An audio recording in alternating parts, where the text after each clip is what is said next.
조선 십승지로 꼽힐 만큼 자연이 빛을 내고 사람이 살기 좋은 곳. 조선 중기 문신 권극중이 아름다운 포구와 산수가 어우러져 절경을 이룬다고 표현한 변산 남쪽 우반동은 풍요로운 땅이다.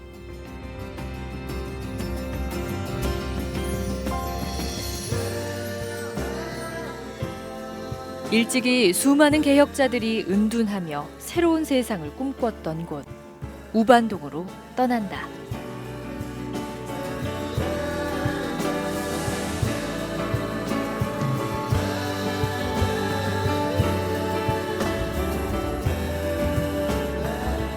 이 지역이 변산 반도 쪽에서도 내변산 쪽이네요. 그렇죠. 여기 변산이 그 오랜 역사 속에서 정감록의 십승지 중에 한 곳이거든요. 예. 그래서 병난이 일어나거나 또는 뭐 재해가 일어나지 않는 땅.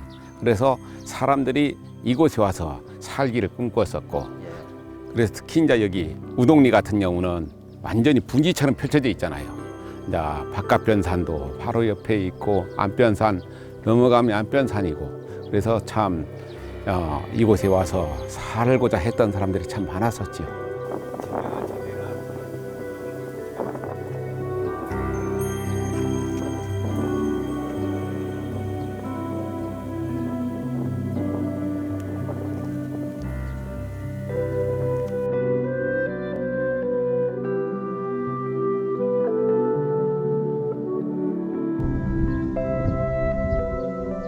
큰 길을 따라 우동마을 안쪽으로 깊숙이 걸어 들어가면 조선 후기 실학의 비조로 불리는 반개 유형원의 유적지를 만날 수 있다.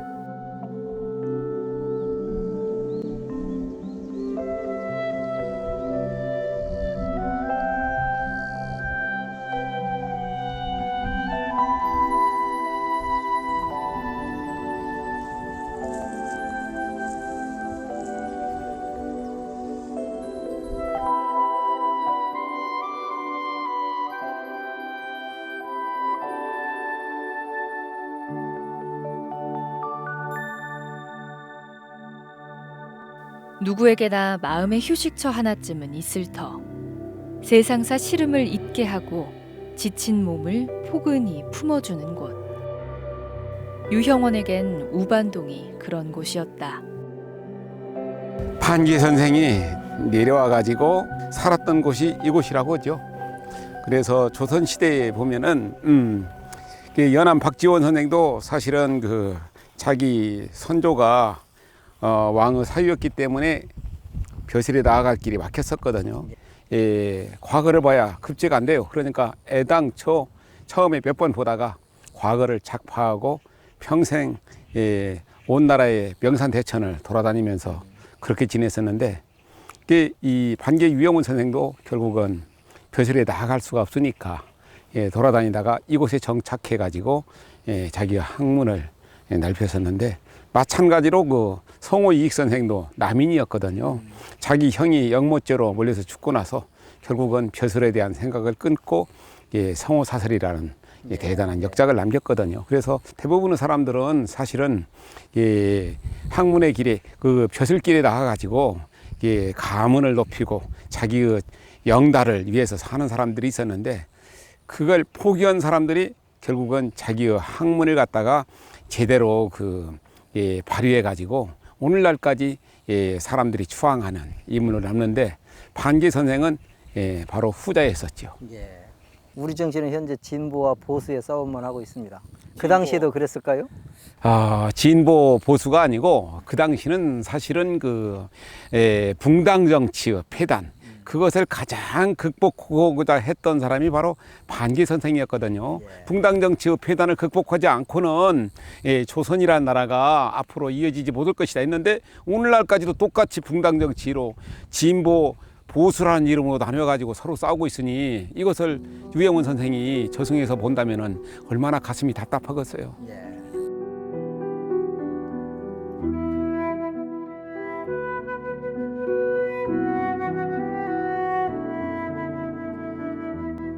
유형원 유적비에서 마을 뒷산 쪽으로 300m 정도 걸음을 옮기면 반개서당으로 향하는 길목에 들어선다.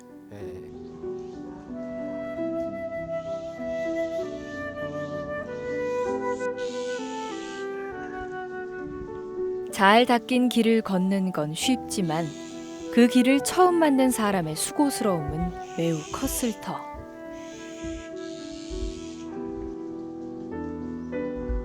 실학의 비조라 불리는 반개도 학문의 첫 단추를 꿰기까지 어느 한순간도 사유를 멈춘 적 없고 실천을 게을리한 적 없다.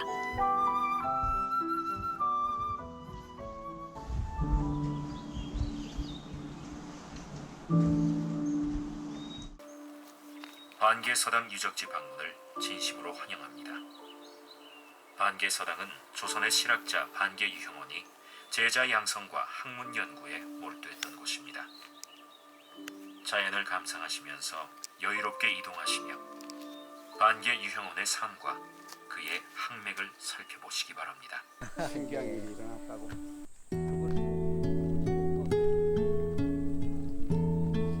유형원은 32의 우반동에 둥지를 들었다. 핏줄이 되고 그것이 정신이 일어나. 우반동은 청백리였던 그의 팔대조 할아버지 유관이 임금으로부터 하사받은 땅이었다. 학풍이 참 필요한. 전란도 흉년도 없다는 십승지. 변산의 품의 자리에 평화롭고 살기 좋은 곳. 이곳에 유형원은 작은 서당을 짓고 19년에 걸쳐 반개 수록을 집필했다.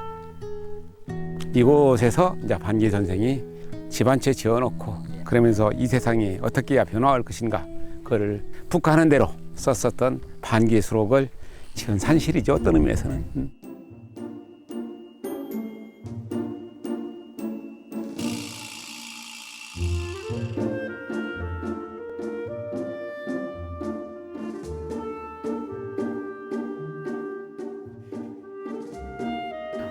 이 유물, 반개 선생이 먹었을 것인데 이 물을 아침마다 청수한 그릇 마시고 이 물을 기운으로 결국은 반개수록을 썼을 거예요. 근데 그 물이 지금도 이렇게 우물이 똑같이 옛 모습으로 있네. 자, 반개 선생이 머물렀던 정자로 아니 사랑채로 올라가 봅시다.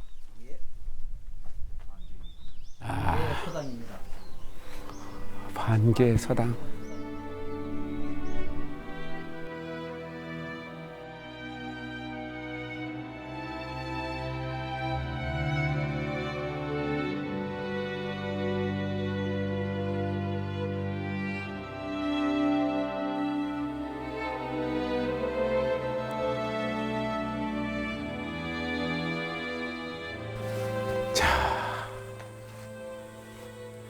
그러니까 위대했던 사람들은 어떤 고통이나 고난, 그래서 그것을 갖다가 즐겨했던 사람들이에요. 그래서 니체가 그랬지요. 나는 역경에 처했을 때 가슴이 뛰어논다. 역경. 그걸 갖다가 자기의 삶의 하나의 큰 디딤돌, 그렇게 생각한다면은 좋은 것들이 나오는데 역경이다 생각하면은 결국은 아무것도 나오지 않고 분노만 키우다가 화병으로 죽게 되거든요. 좋은 기회인데. 자, 천실대 고상이 반개 수록의 간행을 하고 천실대 출신자는 야, 저기가 지금 뻘바, 저기가 줄포만이잖아요. 곰소만이라고 부르는. 그리고 이제 그 넘어 산이 바로 방장산이에요. 방장산 끝자리에 문수산 고수면에 저저 뾰족뾰족한 것이 바로 내장산 국립공원 그 설해봉. 이곳에서 이 산천을 바라보면서 그 당시 1600년대 조선은 사실은 병자호란이 스치고 지나간 지 얼마 안 됐잖아요. 그 당시에 나라는 어지럽고 그리고 당파 싸움은 더 극성을 부리고 이제 자기가 결국은 자기 할아버지가 그 광해군 때 북인이었거든요. 정인웅과 함께. 그러니까 서인들이 집권하는 사회에서는 완전히 벼슬길이 막혀버린 거예요. 그러니까 자기 선대들의 농장이 있었던 이곳에 와가지고 결국은 벼슬에 대한 생각을 끊고 오로지 공부만 했잖아요. 제 생각에는 이 자리가 상당히 좋습니다. 왜냐하면 저 두둥산 왼쪽으로 가면 호남의 성리학이 태두 중에 한 분이잖아요. 네. 길제 이양 선생이 태인에서 기거했고 저 보이는 데서 여기까지는 불과 얼마 안 될 거라고 생각이 예, 예. 되는데 실학의 비조라고 하는 반개 선생이 이 자리에 있었다는 것은 굉장히 중요한 의미가 있는 것 같습니다. 예. 예, 호남 학맥이 어쩌면 성리학에서 실학으로 왔다가 더 나중에 여기서 저쪽에 보이는 데가 고부니까요. 네. 고부까지 가서 동학농민혁명까지 이어지지 않을까. 1894년에 동학농민혁명. 그렇죠. 예. 예. 이게 제가 동학 사상으로 연결됐다. 예, 성리학에서 실학에서 정말 근현대로 넘어오는 과도기적인 역할을 했던 것이 정읍과 이 부안의 중심지가 아닌가 하는 생각이 듭니다. 무구한 자연 속에 머무르면서 유형원은 성리학은 물론 정치, 경제, 지리, 병법 등을 두루 섭렵했다. 차곡차곡 배움이 쌓이며 자연스레 개혁의 씨앗도 자라났다.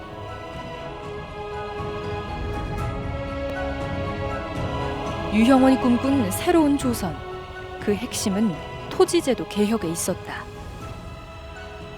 소수의 양반들이 독차지하고 있는 토지를 균등하게 배분하면 나라는 저절로 부강해질 수 있다고 믿었다. 노비들도 백성들과 똑같다. 그러니까 차별받지 않아야 한다. 하는 얘기를 했었고, 그리고 그 당시에 정치적 폐단이 너무 많다. 이 폐단을 고치지 않으면 안 된다. 그러면서 정치에 대한 거, 경제에 관한 것, 모든 사람들 그러니까 이 토지도 균등 분할해야 하고 그런 것들을 갖다가 기록했었는데, 그랬는데 그 책이 사람들한테 알려지지 않았었어요. 그러니까 1670년에 그 반개수록을 완성했었는데 그 책이 알려진 것은 1760년 영조가 그 책을 보고 나서 바로 이 책을 발간해라. 그리고 이제 더 영조의 뒤를 이은 정조가 임금이 오른 다음에 그 책을 보고 나서 100년 전에 오늘을 보는 것과 똑같다. 이 책이 이렇게 위대한 책이 어디가 있는가 찬탄했던 책이 바로 반개수록이었거든요. 그렇다면 사상이라는 게 물결처럼 번져가지 않습니까? 예. 반개 선생을 통해서 18세기에 실학자들이 많이 배출됐고 예. 조선 하반기를 르네상스까지 꼽힐 정도로 발전을 시켰는데 예. 반개 선생의 제자랄까? 반개 선생의 실학 정세를 이었던 대표적인 분들이 어떤 분들이 있을까요? 대표적인 사람은 바로 성호 사설을 쓴 성호 이익 선생. 성호 선생이 바로 족합벌 두는 사람이 택리지를 지은 이중환 선생이잖아요. 그러면서 안정복이 이제 우리나라 역사를 다시 쓴 그 동사 강목을 쓰게 되고, 그러면서 다산 정약용 선생이나 그 수많은 실학자들로 이어졌기 때문에, 그래서 진정으로 훌륭한 그 사상은 묻혀지지 않아요. 어느 날 드러나 가지고 세상을 이롭게 하는 것이기 때문에, 그래서 신념을 가지고 자기가 택했던 그 사상을 완성한다면 그것이 이 세상의 그 소금이 되고 미랄이 되지요. 농민 한 사람에게 토지 40마지기를 배분하는 균전제와 농사짓는 사람이 땅을 소유해야 한다는 경자유전은 유형원 토지개혁의 원칙이었다. 사실 균등하게 토지를 나눈다. 오늘날에는 도저히 가능한 일이 아니에요. 그것은 사회주의에서도 가능한 일이 아닌데, 그걸 실천했던 사람이 고려 말의 그 개혁 사상가 신돈이었죠. 신돈이 전민병정 도감을 설치해가지고 그 귀족들 그리고 토호들이 가지고 있었던 그 농토들을 다 빼앗아가지고 균등하게 분할했어요. 그러니까 백성들의 입장에서는 성인이 나타났다. 그런데 그 뺏긴 사람들의 입장에서는 요승이 나타났다. 해가지고 결국은 그가 펼치고자 했었던 개혁 사상이 중단되고 말아버렸어요. 그 당시로서는 굉장히 획기적인 사상. 사실 너무나 불평등한 세상에 살고 있었잖아요. 그 당시는. 너무 평민들이 핍박을 받고 힘들고 양반 위주라 보니까 어쩌면은 반개 선생님은 그 당시에 백성들을 아껴서 균전제를 주장을 하셨겠군요. 그렇죠. 그렇지만 그건 참 가능하지 않은 꿈을 꿨죠. 근데 항상 인간은 꿈을 꿔야 하니까.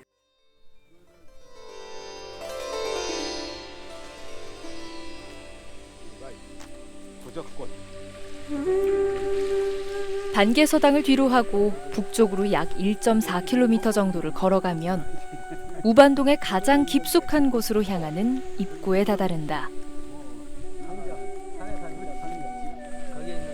변산은 그리 높진 않지만 산세가 험해 예부터 산적이 출몰했던 곳.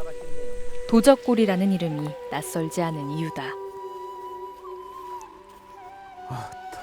굴에서 오는 바람인가 지금도 시원하니 여기서부터.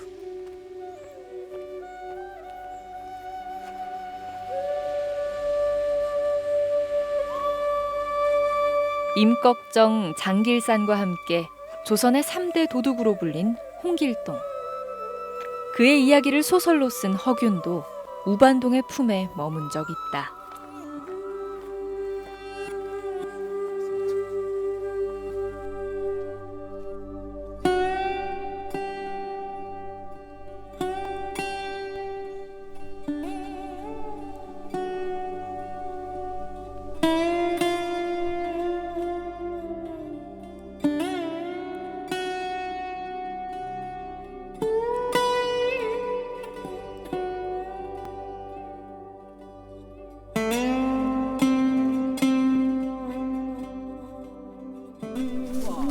와, 이게 불바위군요.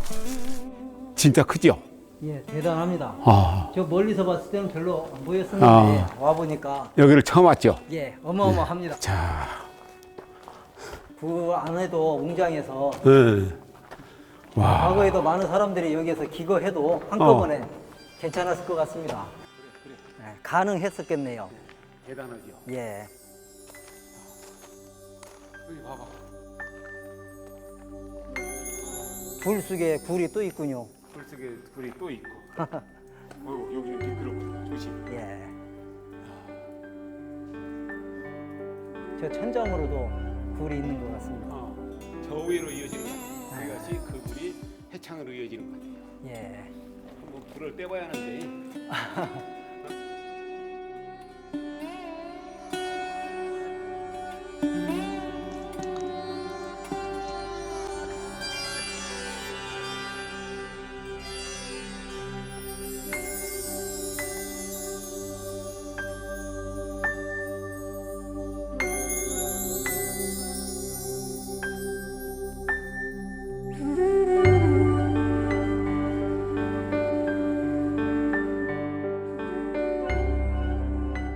저는 이제 허균하면 그래도 모든 사람들이 대부분 홍길동전을 생각하고 또 홍길동전을 여기 우반동 계곡에 와서 지었다고 하는데 홍길동의 모델이 서양갑 아닙니까?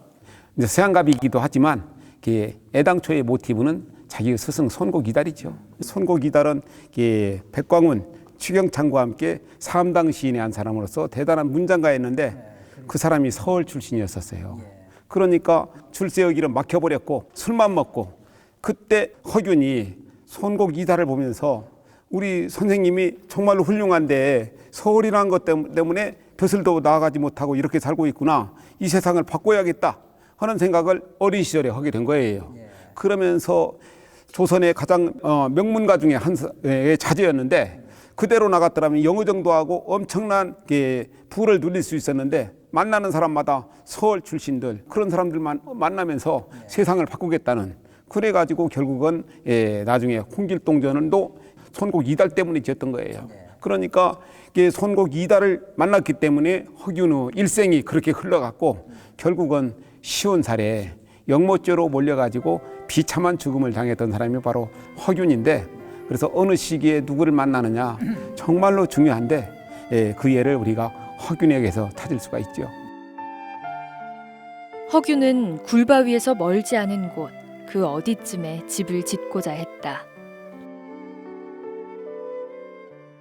허균이 공주 목사로 재직할 때 임해창 때문에 알았던 부안 이곳으로 와서 살려고 집을 지으려고 왔던 데가 바로 여기예요. 그때 자기 집을 지으려고 했던 풍경을 그렸는데 아주 그냥 이근방 일대가 그냥 오늘날처럼 선명하게 드러나게 글을 썼어요.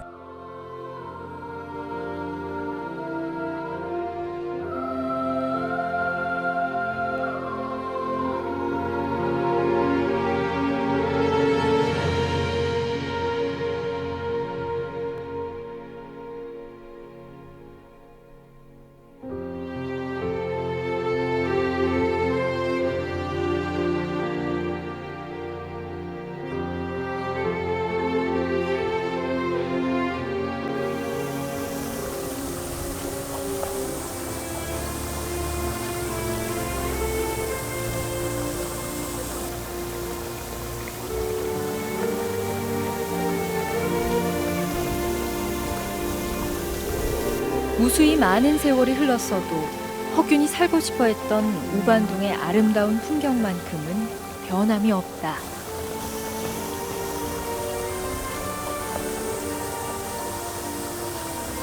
세상에 묵은 때를 말끔히 씻고 잠시라도 신선이 됩시다.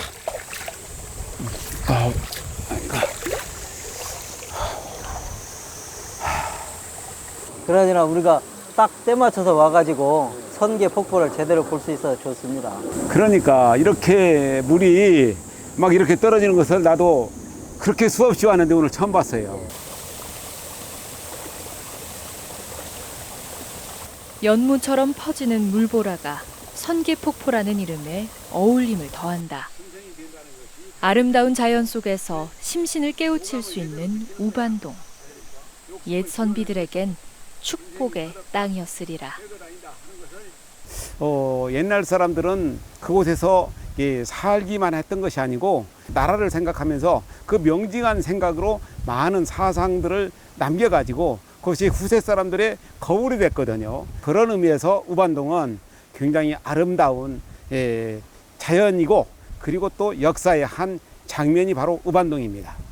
우리는 지금 시대에 맞춰 볼 때도 정말로 실학 정신에 맞춰서 살고 있는가, 정말로 많은 사람하고 교류하고 나누고 살고 있는가, 그런 생각을 해보게 되고요. 반개 선생님이야말로 모든 후손들로 하여금 깨우침을 줬으니까 그분의 가르침이야말로 대단히 크고 위대하다고 생각이 듭니다.